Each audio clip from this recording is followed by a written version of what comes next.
Vous connaissez déjà les Blockies, non seulement j'en ai déjà parlé cet été sur ma chaîne, mais ils commencent à être partout, avec de nouvelles sorties très fréquentes et des produits toujours mieux faits et des gammes qui se diversifient de plus en plus.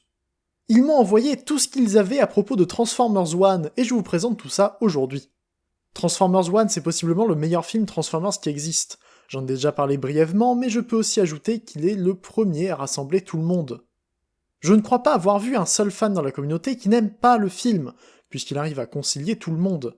Malheureusement, il a été très mal distribué au cinéma, et il est sorti dans le plus grand secret, au moins en France.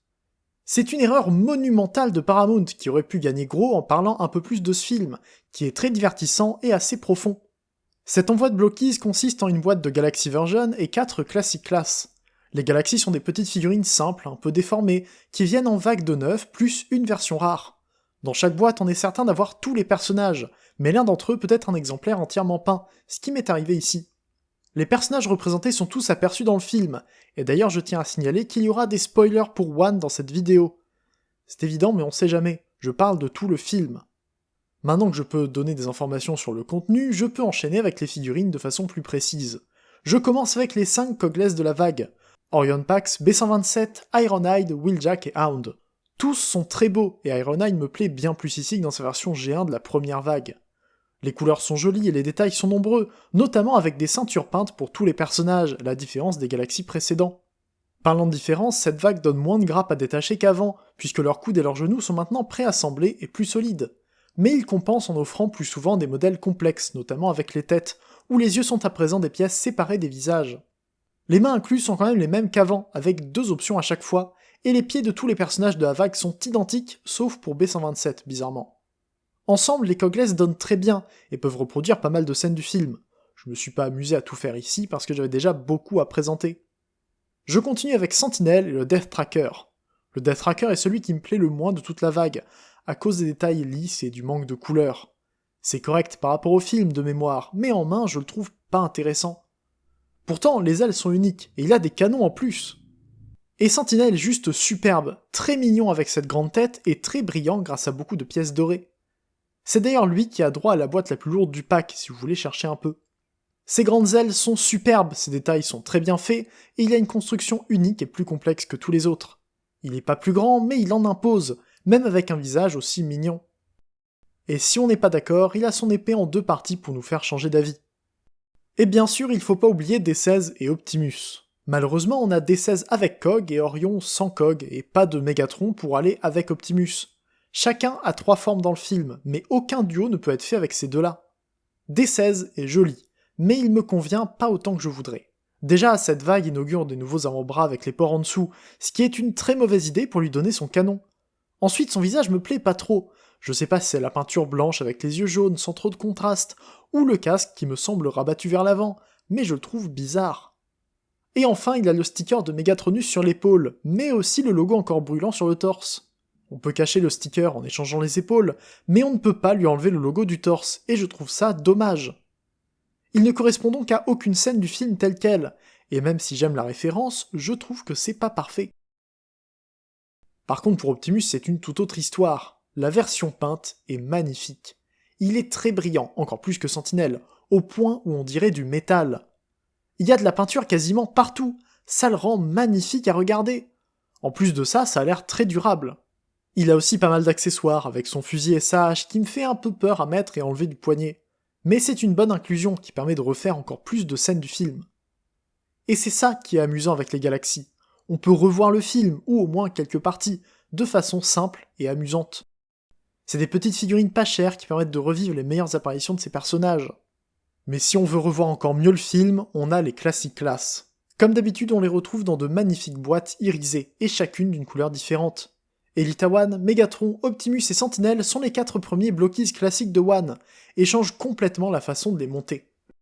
Comme d'habitude, les pièces viennent dans plusieurs sachets avec des grappes de plusieurs couleurs, un socle, et toutes les pièces plus spéciales qui se retrouvent à côté.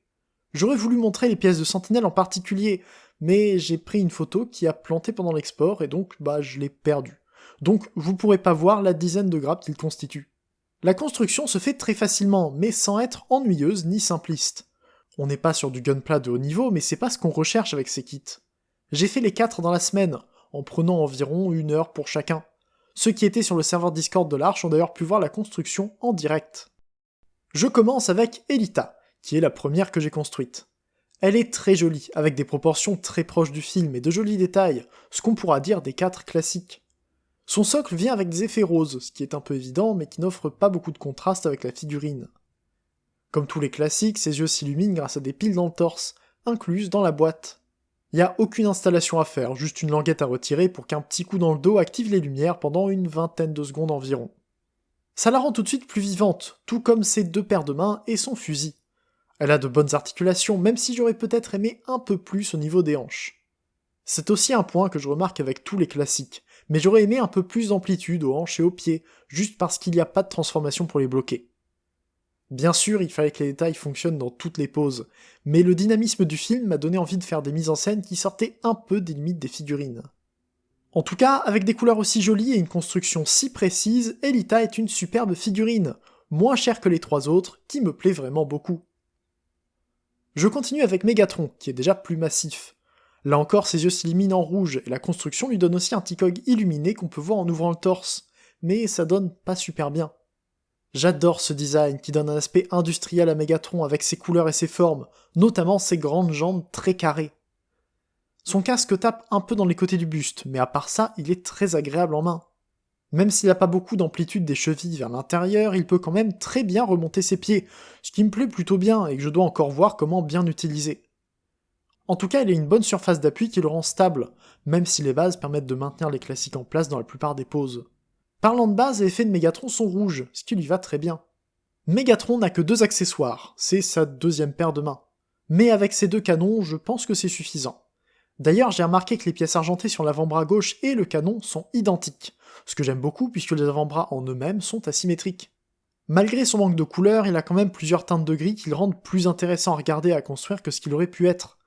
Je trouve qu'ils se sont bien débrouillés pour rendre la figurine amusante et jolie, notamment pour les textures sur de nombreuses pièces. Les Blockies n'ont peut-être pas beaucoup de peinture en général, mais ils ont de super détails. Bien sûr, c'est pareil pour Optimus. Cette fois, ses effets sont bleus, et en plus de ses mains, il vient avec le même fusil qu'Elita, sa hache d'énergone et un visage alternatif. Mais tout ça est très secondaire quand on voit à quel point il est beau. Sérieusement, Optimus Prime est le plus beau de tous les Blockies classiques. Pas seulement ceux d'One, mais je pense qu'ils l'ont particulièrement bien réussi. Les proportions sont parfaites, les couleurs sont superbes, les détails sont magnifiques. C'est une joie à prendre en main et à mettre en scène. La matrice dans son torse s'illumine quand on allume les yeux, et même si elle est difficile à sortir et très petite, ça reste un excellent détail qui devait être fait. Le fait qu'on puisse ouvrir son torse pour la montrer encore mieux est déjà une très bonne idée. Là encore, ses articulations et ses détails sont superbes. Le rouge est peut-être un peu transparent, mais quand il y a des pièces à l'intérieur, ça se voit pas trop. La teinte est quand même jolie, et lui va très bien. Pareil pour le bleu, dont l'aspect métallisé marche super bien. Et son argenté tire pas mal sur du bronze, ce qui colle avec son Studio Series dont tout le monde se plaint. J'avais pas l'impression que c'était de cette couleur dans le film, mais si tout le monde le fait, c'est que ça devait être le cas. J'ai envie de mentionner un point d'articulation dont j'ai pas encore parlé. Les épaules. C'est la même chose sur Megatron, les épaules sont tenues à l'intérieur du torse par des ball joints, qui ajoutent des détails proches du film, et il y a des articulations supplémentaires qui fonctionnent avec le keyboard des épaules pour améliorer l'amplitude. Et ça rend la manipulation très intuitive, en plus de rendre possible des poses naturelles et dynamiques qui font bien penser au film. Je me suis plaint des hanches, mais ça reste minime par rapport à la qualité générale des articulations de chacun d'entre eux. Il vient avec un visage alternatif pour lui enlever son masque, mais je trouve que ça donne moins bien. C'est pas super pratique à échanger, mais en plus je trouve pas que ce soit très joli. Donc je lui laisse le masque tout le temps. Et je peux terminer avec Sentinelle, le dernier que j'ai construit et le plus complexe de loin. 71 pièces pour Megatron, 75 pour Elita, et 79 pour Optimus, ça reste assez proche. Mais Sentinelle monte à 91 pièces, et on va voir pourquoi. Le problème de Sentinelle, c'est ses proportions. Ses bras me paraissent trop longs et épais, et son torse est bien trop large. En plus, sa tête est trop dure, il a toujours l'air en colère, ce qui lui convient pas trop. Autant le style Blockies se sent pas trop sur les autres, autant je suis pas sûr que ça lui convienne ici. Mais sinon, les jambes sont bien faites, et bien sûr les ailes sont immenses et d'une très belle couleur. Mais le torse et les bras le rendent pas le plus beau. C'est dommage, parce qu'il donne très bien sinon, et il pourrait passer pour une statue avec des couleurs comme les siennes. La finition est superbe sous tous les angles, mais les proportions ne vont pas. Au moins, il donne bien avec les Cogless où l'échelle n'est pas exacte, mais pas trop mauvaise non plus. Et ça me fait déjà 3 sentinelles, qui ont chacun leurs avantages par rapport aux autres. Comme ça, pas de jaloux. On sait comment ça se termine sinon. Sentinelle vient avec son épée, qui se tient dans ses mains alternatives. Elles sont pas totalement fermées, ce qui rend pas bien et les rend utiles seulement pour tenir l'épée.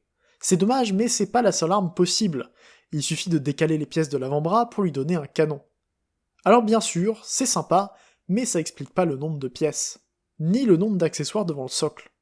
Tiens d'ailleurs, le socle vient avec des effets jaunes, ce qui peut passer pour du doré qui rappelle Sentinelle, mais je préfère dire que c'est la ville d'Ayakon dans le fond. Je trouve que ça passe trop bien pour que ça soit pas intentionnel. Bref, je vous ai assez fait attendre. Si Sentinelle vient avec autant de pièces en plus, c'est pour son super mode. Une fois les avant-bras étendus et les mains enlevées, il peut gagner des canons sur les épaules, des lance-missiles sur les jambes, des réacteurs à la place des pieds, son bouclier sur le bras gauche, et bien sûr, son masque. La pièce de son menton est d'ailleurs l'une des plus petites pièces sur l'intégralité des Blockies, donc je vous conseille de ne pas la perdre quand vous l'enlevez pour mettre le masque. Sentinel Prime est le seul Blockies à pouvoir avoir 2 modes, si on considère bien cette configuration comme un mode à part entière. Il est obligé d'utiliser le socle pour tenir debout, mais c'est pas trop grave. Il est bien mieux proportionné ici, avec des jambes plus longues, des bras plus longs, et une présence encore augmentée si on lui étend ses ailes. Si son torse était aussi large, c'était pour ce mode, mais je trouve ça dommage que ça impacte quand même son mode simple. C'est là qu'il montre son plein potentiel, en dévoilant toutes ses armes. On peut alors le mettre contre Megatron et Optimus, même si Orion et D16 seraient plus appropriés. Il s'agit aussi du plus grand classique class qui existe, puisqu'il dépasse tous les autres de One, qui sont déjà dans la gamme la plus grande. Et pour ça, je vais pouvoir comparer les Optimus. Optimus One en classique est plus grand que son homonyme du premier film, qui est lui-même plus grand que celui de Rise of the Beasts, et d'après les boîtes, c'est pour être à l'échelle. Non seulement les classiques de One sont à l'échelle entre eux, mais en plus ils sont à l'échelle avec les autres classiques de chez Blockies. C'est vraiment ridicule, mais Optimus One semble avoir une taille officielle de 10 mètres. Si ça permet d'avoir une aussi bonne figurine, pourquoi pas, mais Optimus fait généralement 6 mètres, à peine plus de la moitié. Ils ont tout le temps de rendre cette info erronée d'ici une suite qui se passera sur Terre, mais en attendant, c'est trop. Au moins, les différences avec les Blockies Rise of the Beasts sont notables. Déjà, on a perdu les proportions mignonnes pour avoir des modèles plus proches des films, mais en plus de ça, la construction elle-même est différente. Optimus Rise of the Beast n'est pas beaucoup plus qu'un Galaxy glorifié, avec plus de pièces pour le rendre plus complexe, mais la base est strictement identique. Alors qu'Optimus One n'a rien à voir, et le torse propre aux Blockies n'est qu'un vestige des premiers modèles, pour garder le système de lumière. Les constructions sont tellement différentes qu'Elita n'a même pas cette pièce, ce qui peut faire penser à une plus grande diversité de formes de robots plus tard. En tout cas, s'ils trouvent de moyens de faire des primes de One dans ce style, je serais pas contre. Et avec ça, je pense que c'est tout pour cette longue review. Je remercie Blockies pour l'envoi et je vous ramène vers transforvers.eu si vous cherchez à voir ces figurines chez vous. J'ai passé d'excellents moments à la construction et en prenant les photos, et je ne peux que vous les recommander. De tout ce que j'ai présenté aujourd'hui, c'est Optimus Classic qui me plaît le plus, et que je recommanderai le plus facilement, mais tous sont bien. Les Blockies ont un très bon rapport qualité-prix, donc même sans partenariat, je vous les aurais quand même conseillés. Vous trouverez le lien vers transforvers.eu dans la description si vous voulez en prendre un ou deux. En attendant, merci d'être resté jusqu'au bout de cette longue review. Comme d'habitude, j'attends vos retours en commentaire. On se retrouve bientôt pour une prochaine vidéo, c'était Leader, fin jour et salut.